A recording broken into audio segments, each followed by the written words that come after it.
시온 찬양대 그리고 앙상블 귀한 찬양 감사합니다. 늘 수고하는 EDL 찬양단에게도 감사를 드립니다. 미리 알려드렸던 것처럼 지난 주간에 감리사님 모시고 구역회를 가졌습니다. 제가 우리 교회 부임한 이후로 관심 가졌던 일 중에 하나가 우리 목사님들 사택 문제입니다. 당시 우리 교회는 담임 목사를 비롯해서 부목사님들 두 분이 전세를 살고 있었습니다. 교회 소유 사택이라고는 해도 한 분은 아주 오래된 낡은 연립이라 주거 환경이 참 열악했습니다. 그 중에 담임 목사는 그래도 아파트 전세지만 부목사님들은 아주 열악한 연립주택 전세였습니다. 게다가 전세 가격이 가파르게 오르다 보니까 값에 맞추어서 자꾸만 이사를 다녀야 했습니다. 학교에 다니는 어린 자녀들은 그때마다 전학을 시켜야 됐습니다.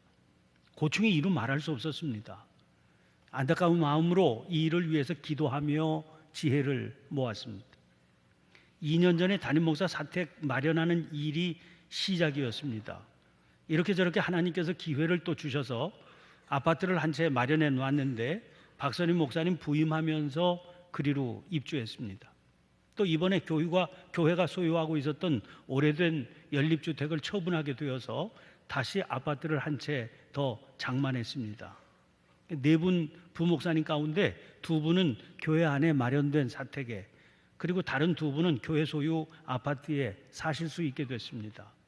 이번에 장만한 아파트는 세입자가 들어있는 아파트라 한 번 더 이사를 해야 되기는 하겠지만 그 과정만 넘기면 이제 더 이상 우리 교회에서 목회하시는 목사님들이 이리저리 이사 다니며 사실 필요가 없게 됐습니다. 이 일을 위해서 담당 장로님들을 비롯한 여러분들이 많은 수고를 기쁨으로 감당해 주셨습니다. 이 기회를 빌어서 진심으로 감사를 드리고 싶습니다. 목사님들이 안정적으로 거주하며 사역에 매진할 수 있게 된 것을 기쁨으로 감사하면서 오늘 본문 말씀을 붙들게 됐습니다. 마태복음은 총 5편의 설교가 근간을 이루는 그런 구조를 가지고 있습니다. 처음 등장하는 5장부터 7장까지의 산상 설교는 내용이 제자직에 관한 설교입니다. 두 번째 설교는 10장인데 사도직에 관한 설교입니다. 세 번째 설교는 13장에 실려있는 천국 비유에 관한 설교입니다. 네 번째 설교는 18장에 실려있는 교회에 관한 설교고, 마지막 5번째 설교는 24장, 25장에 올라있는 종말에 관한 설교입니다. 오늘 본문 말씀은 두 번째 설교인 10장 사도직에 관한 설교의 마지막 부분입니다. 10장은 이렇게 시작됩니다.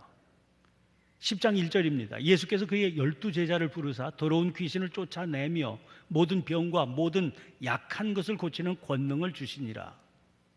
사도들은 예수님의 제자들입니다. 그들은 예수님께서 친히 부르신 사람들이지요. 예수님은 왜 그들을 부르셨을까요?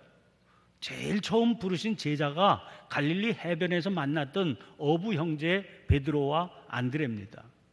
그들에게 이런 약속을 하셨습니다. 4장 19절입니다. 나를 따라오너라.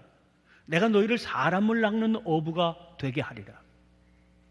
이 약속을 감당할 수 있도록 주님께서는 그들에게 더러운 귀신을 쫓아내며 모든 병과 모든 약한 것을 고치는 권능을 주십니다. 이 권능은 주님께서 당신의 사역을 감당하시며 행하셨던 권능입니다. 그러니까 주님은 당신의 권능을 제자들에게도 나누어 맡기신 셈입니다.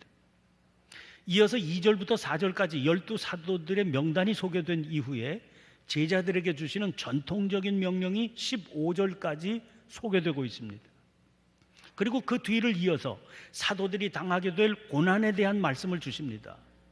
사도들은 사명을 감당하기 위해서 양을 이리 가운데로 보낸 것 같은 형편에 처해지게 될 겁니다. 아니, 양을 이리 가운데 보내니 사정 보나 마나 뻔하지요. 채찍질 당하고 옥에 갇히게 될 겁니다. 형제와 부모를 포함해서 모든 사람에게 미움을 받게 될 겁니다. 그러나 주님은 고난과 함께 그들이 받게 될 격려에 대해서도 말씀하고 계십니다. 사도들은 어떤 고난에 처해진다 하더라도 두려워할 필요가 없습니다. 세상이 주는 고난이라고 하는 것은 기껏해야 그의 몸을 죽일 수 있을 뿐입니다. 정말 우리가 두려워해야 할 분은 몸과 영혼을 능히 지옥에 멸하실 수 있는 하나님이시다. 그 하나님은 머리털까지 세시는 정확하신 분이십니다. 그래서 사람들 앞에서 그 하나님을 시인하게 되면 하나님께서도 그를 시인해 주실 겁니다. 사도의 삶을 산다는 것은 세상의 어떤 것보다도, 심지어 자기 아버지나 어머니보다도 주님을 더 사랑하는 삶을 산다는 말입니다. 이런 삶은 자기 십자가를 지고 가는 삶입니다. 이런 삶을 가족들이 이해하지 못할 수 있습니다. 그런 모리에 때문에 때로 그 십자가가 자기 집안 식구가 되는 경우까지도 있습니다. 그러나 세상에서 만나게 될 그 어떤 어려움도 피하려고 하지 말아야 됩니다. 이 십자가를 피해서 자기 목숨을 얻는 자는 잃게 되리라고 하셨습니다. 주님을 위해서 이 십자가를 짊어진 결과 자기 목숨을 잃는 사람은 결국에는 생명을 얻게 될 겁니다. 사도직에 관한 설교니까 사도된 이들에게 주시는 말씀이 되겠죠. 그런 것이라면 이 설교는 39절로 끝난다고 보아야 됩니다. 그런데 그 뒷부분에 오늘 본문 말씀이 덧붙여져 있는 게 좀 특이합니다. 왜 특이하다는 말씀을 드리게 될까요? 생각하기에 따라서는, 또 보기에 따라서는 이 말씀의 대상이 사도들이 아니기 때문입니다. 오늘 본문 40절 말씀을 보세요. 너희를 영접하는 자는 나를 영접하는 것이요 나를 영접하는 자는 나를 보내신 이를 영접하는 것이니라. 이 40절 말씀을 유진 피터슨은 이렇게 옮겼습니다. 이 추수하는 일에 우리는 긴밀히 얽혀 있다. 누구든지 너희가 하는 일을 받아들이는 사람은 너희를 보낸 나를 받아들이는 것이다. 누구든지 내가 하는 일을 받아들이는 사람은 나를 보내신 아버지를 받아들이는 것이다. 그러니까 그의 번역문에는 이 추수하는 일에 우리는 긴밀히 얽혀 있다, 이런 내용이 추가되어 있습니다. 그 뒤에 등장하는 말씀 속에 바로 이런 의미가 들어있다, 그렇게 받아들여서 의역을 하고 있는 겁니다. 그러면 여기 등장하는 긴밀히 얽혀 있는 우리는 누구를 말하는 걸까요? 말씀에 직접적으로 등장하는 이들이 누굽니까? 너희를 영접하는 자와 나, 그리고 나를 보내신 이입니다. 그리고 여기 직접 등장하지는 않지만 당연히 너희도 그 우리 속에 포함이 된다, 그렇게 봐야 되겠죠. 여기서 너희는 주님의 보내심을 받아 사명을 감당하는 사도들입니다. 나는 누구겠습니까? 말씀하시는 주님이시지요. 그리고 나를 보내신 이는 하나님이십니다. 그런데 여기서 우리를 구성하는 다른 한 존재를 주목해 봐야 됩니다. 그가 누굽니까? 너희를 영접하는 자지요. 사실 오늘 본문 말씀 40절부터 42절의 말씀이 주된 대상이 바로 이 사람들, 너희를 영접하는 자들입니다. 사도들은 세상에서 사명을 감당하면서 말도 못할 고초를 당하게 됩니다. 예상치 못한 고난이 아닙니다. 아예 주님께서 사전에 선언해 놓으신 고난입니다. 그러므로 사도의 길을 가는 사람들은 그 고난을 각오하고 떠나야 됩니다. 몰랐다, 그래서 될 일이 아니거든요.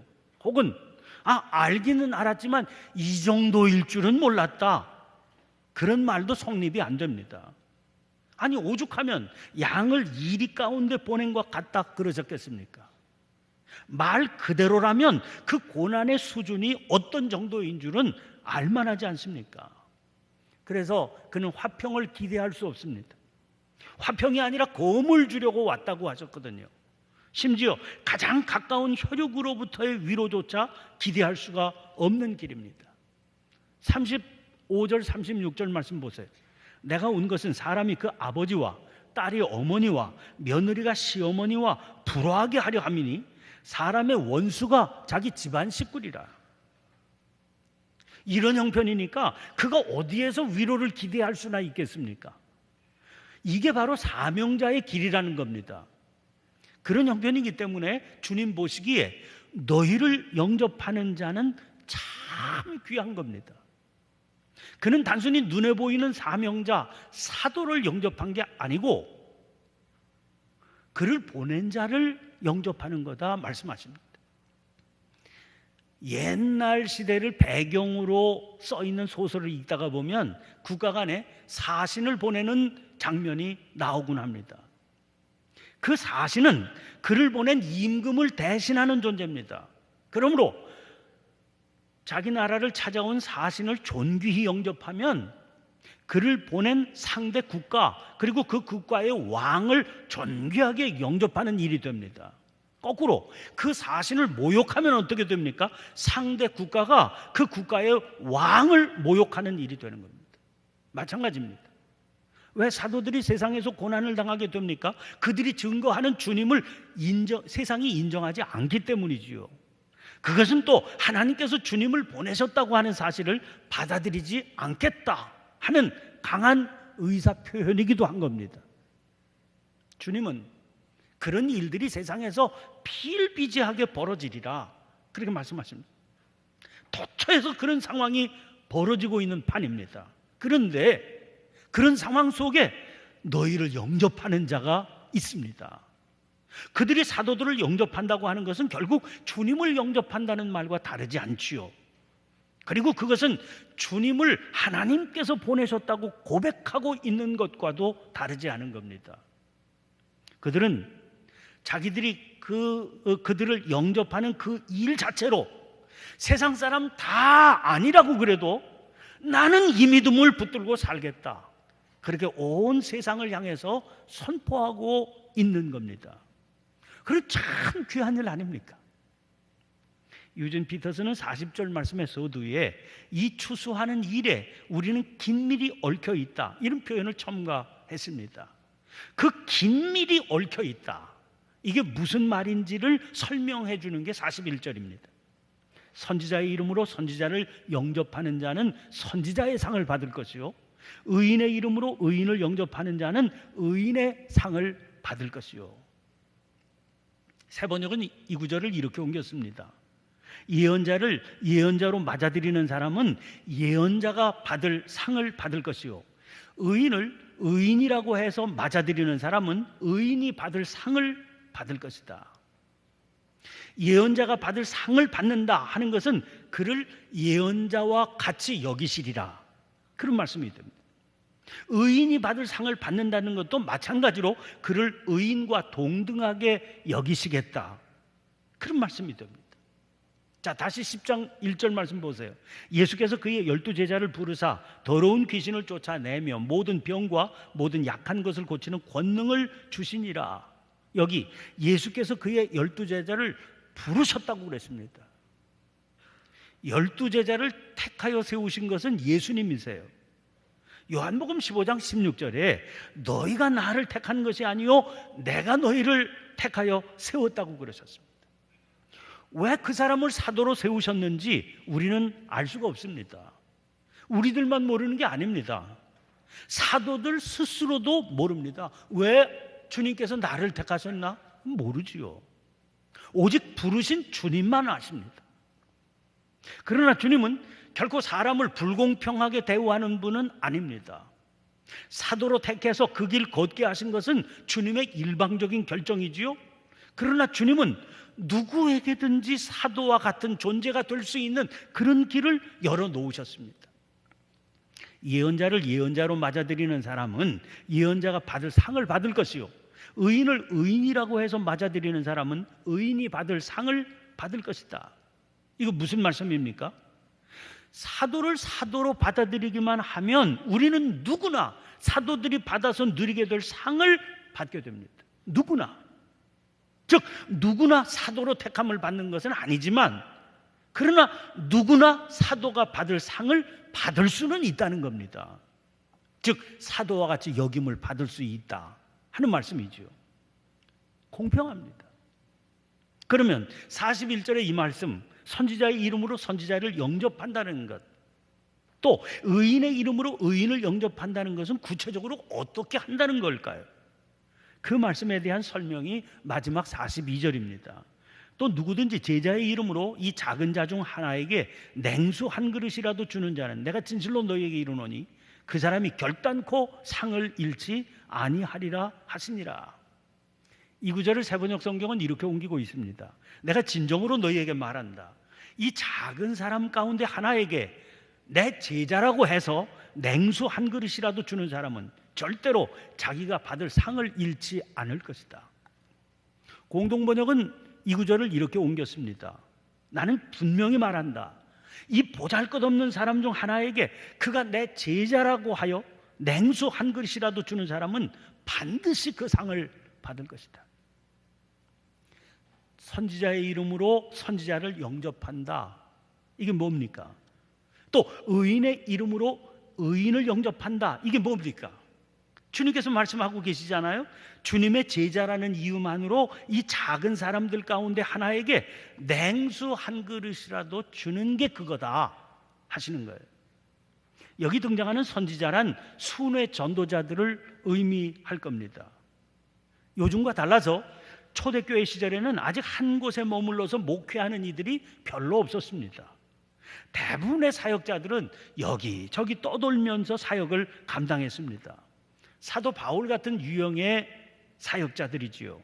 그런 이들에게 시급히 필요한 것이 뭐겠습니까? 일상생활의 필요를 공급해 주는 일이었거든요. 즉 머물 수 있는 공간, 먹을 수 있는 양식, 이런 의식주 공급하는 일이 시급히 필요했습니다. 자, 선지자는 그렇다고 그래도 의인들은 누구를 말하는 것일까요? 마태복음 23장 29절에 이런 말씀이 등장합니다. 화 있을진저 외식하는 서기관들과 바리새인들이여 너희는 선지자들의 무덤을 만들고 의인들의 비석을 꾸미며 이르되. 여기도 선지자 의인이 등장하지요. 문맥으로 보면 여기 등장하는 의인들은 자기 생명을 걸고 하나님의 진리를 증언하는 사람들, 또는 용기 있는 믿음에 대한 대가를 심지어 생명으로도 지불하는 그런 사람들을 말하는 겁니다. 그러니까 믿음의 길을 걷기 위해서 고난을 자초한 사람들을 말하는 거죠. 아무튼 그들이 선지자였건 의인이었건 그들에게 공통점이 있었습니다. 그들은 제자가 되어서 믿음의 길 그리고 사명의 길을 걷는다는 이유로 가장 초라한 자, 가장 작은 자가 되었다는 사실입니다. 그런데 주님은 말씀하십니다. 이 작은 사람들 가운데 하나에게 내 제자라고 해서 냉수 한 그릇이라도 주는 사람은 절대로 자기가 받을 상을 잃지 않을 것이다. 이 보잘것없는 사람 중 하나에게 그가 내 제자라고 해서 냉수 한 그릇이라도 주는 사람은 반드시 그 상을 받을 것이다. 마태복음에 등장하는 5개 설교 중 마지막 설교가 24장 25장의 종말에 관한 설교라고 말씀을 드렸죠. 그 설교의 마지막인 25장은 3개의 비유로 이루어져 있습니다. 그 3개 가운데 마지막 비유는 인자가 마지막 날에 자기 영광의 보좌에 앉아서 모든 민족을 심판하시는 장면에 관한 비유입니다. 그 심판은 목자가 마치 양과 염소를 구분하는 것 같다고 그랬습니다. 한 부류는 예비된 나라를 상속받게 될 의인들이고, 다른 한 부류는 마귀와 그 사자들을 위하여 예비된 영원한 불에 들어갈 자들입니다. 그런데 그렇게 구분하는 기준이 뭡니까? 기준이 딱 한 가지입니다. 의인들에게 이렇게 말씀하세요. 25장 35절 36절입니다. 내가 줄일 때에 너희가 먹을 것을 주었고, 목마를 때에 마시게 하였고, 나그네 되었을 때 영접하였고, 헐벗었을 때 옷을 입혔고, 병들었을 때 돌보았고, 옥에 갇혔을 때 와서 보았느니라. 그러자 의인들이 깜짝 놀라서 말씀드립니다. 40절입니다. 자기들은 주님을 그렇게 대접한 적이 없다는 거예요. 그러자 주님께서 말씀하십니다. 40절입니다. 내가 진실로 너희에게 이르노니 너희가 여기 내 형제 중에 지극히 작은 자 하나에게 한 것이 곧 내게 한 것이니라. 이건 영벌에 처해질 자들도 마찬가지였습니다. 지극히 작은 자 하나에게 그렇게 하지 않았다는 겁니다. 여기 내 형제 중에 지극히 작은 자 하나가 구체적으로 누구를 의미하는지 따지는 건 무의미한 일입니다. 25장의 비유에서는 그가 어떤 사람이라도 형제로 여겨야 된다. 그래서 지극히 작은 자를 주님 모시듯 해야 된다. 그렇게 가르치는 말씀으로 받는 게 타당한 해석일 겁니다. 그런 의미에서 오늘 본문에 이 작은 자 중 하나는 이렇게 해석하는 게 옳습니다. 즉 주님의 뜻을 받들며 믿음의 삶을 산다는 건 뭐냐 하는 거예요. 남녀노소, 빈부, 귀천, 심지어 그의 신앙의 여부와 관계없이 모든 사람을 자기의 형제로 받아들이는 삶을 주님의 뜻 받들고 믿음의 삶을 살고 있다. 그렇게 말한다는 겁니다. 그런데 갈라디아서 6장 10절에 이런 말씀이 있거든요. 그러므로 우리는 기회 있는 대로 모든 이에게 착한 일을 하되 더욱 믿음의 가정들에게 할지니라. 우리는 기회가 있는 대로 모든 이에게 착한 일을 해야 됩니다. 모든 사람이 우리의 형제이기 때문입니다. 그런데 믿음의 가정들에게는 더욱더 그렇게 해야 됩니다. 사실 당연한 일 아닙니까? 그런 의미에서 주님은 오늘 본문을 통해서 말씀하세요. 믿음의 여부와 아무런 상관없이라도 작은 자 중 하나에게 사랑 베푸는 게 믿음의 삶이요 제자된 삶입니다. 하물며 선지자로 의인으로 살아가기 위해서 스스로 작은 자가 된 이에게라면 그건 두말할 필요조차 없지 않겠습니까? 그런 이들에게 냉수 한 그릇이라도 주는 자는 그 일로 인해서 선지자가 받을 상, 의인이 받을 상을 받게 되고 결코 그 상을 잃지 않게 될 겁니다. 저는 오늘 말씀의 제목을 지옥을 부수는 냉수 한 그릇 이렇게 정했습니다. 교회는 지옥을 부수라고 사명을 위임받은 공동체입니다. 교회에 지세된 성도들은 생활 일선에서 그 사명을 감당하는 존재들입니다. 그러면 그 사명 어떻게 감당할 수 있겠습니까? 주님은 냉수 한 그릇을 말씀하세요. 냉수 한 그릇이라도 주는 것으로 그 사명을 감당할 수 있다고 하십니다. 주님의 몸된 교회를 위해서 사역의 길에 들어선 사람들은 그 길에 들어선 그때부터 세상의 가치관을 거슬러 가기로 결심한 사람들이다. 저는 그렇게 믿습니다. 한 40년 목회의 길에서 살아보니까 사실 그래야 이 길을 정상적으로 버텨낼 수 있습니다. 자꾸 다른 길 걷고 있는 사람하고 자기를 비교한다든지 그러면 결코 이 길을 계속해서 정상적으로 갈 수가 없습니다. 그래서 주님께서도 10장에서 사도직에 관한 말씀을 주셨을 겁니다. 각오하고 걸어야 한다. 그런 말씀을 하고 싶으신 거죠. 가난과 고난과 희생, 그거 각오하지 않고는 감당해낼 수 없는 길입니다. 그러나 문제는 그 길을 걸으면서 만나게 되는 믿음의 동역자들입니다. 저는 짧지 않은 시간 이 길을 걸어오면서 냉수 한 그릇이라도 주고 싶어 하는 많은 분들로부터 많은 사랑을 받았습니다. 무슨 그 사랑을 모아가지고 재산 쌓아 올린 건 아닙니다. 그 사랑으로 당연하게 받아들여야 할 가난과 고난과 희생이 사라질 정도도 아니었습니다. 그러나 적어도 그 사랑의 힘이 쉽지 않은 이 길을 지금까지 걷게 해준 중요한 힘이었음을 부인할 수가 없습니다. 사랑하는 성도 여러분, 세상은요 지금 임금 문제로 시끄럽습니다. 줄 사람 그리고 받을 사람이 서로 이해관계 따지면서 권리를 다투는 소리로 요란스럽습니다. 그러다 보니까 일터라고 하는 일터마다 삭막하기 짝이 없습니다. 뭐 어쩔 수 없는 현대 사회의 당연한 모습이겠거니 그런 생각이 들기는 하면서도 가난하고 못 살아서도 인정 넘쳐 흐르던 옛날이 많이 그리울 때가 있습니다. 최근 들어 우리 교회 많은 목회자들이 바뀌었습니다. 여러 해 사명을 감당하던 이영 목사님은 스스로 원하던 농촌 목회의 길로 떠났습니다. 최근 어떤 방송을 보니까 우리나라 농촌 가운데서도 경북 의성이 노인 인구가 제일 많은 곳이고 인구 빠져나가는 율이 제일 높은 기초 단체다. 그런 보도를 봤습니다. 그곳에서 가뜩이나 어려운 농촌 목회를, 그것도 열악한 개척교회인 줄 알면서도 그 길을 향해 떠난 겁니다. 그게 부르심의 길을 가는 종의 모습 아닙니까? 더 많은 임금, 더 나은 복지를 향해 움직이는 게 당연하게 여겨지는 세상의 가치관을 뛰어넘는 사명자의 길입니다. 그렇게 떠난 분들의 빈자리에 새로운 목회자들이 사명의 짐을 지고 새롭게 세움을 받습니다. 그분들 역시 다르지 않습니다. 환경은 많이 다르지만 같은 자세, 그리고 같은 모습으로 걸어가 주기를 선배된 이로서 기대하게 됩니다. 그런 기대 때문에 성도들에게는 다른 기대를 또 걸게 됩니다.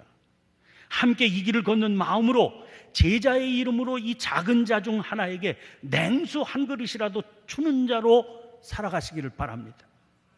넉넉한 이 마음을 잃지 말아야 됩니다.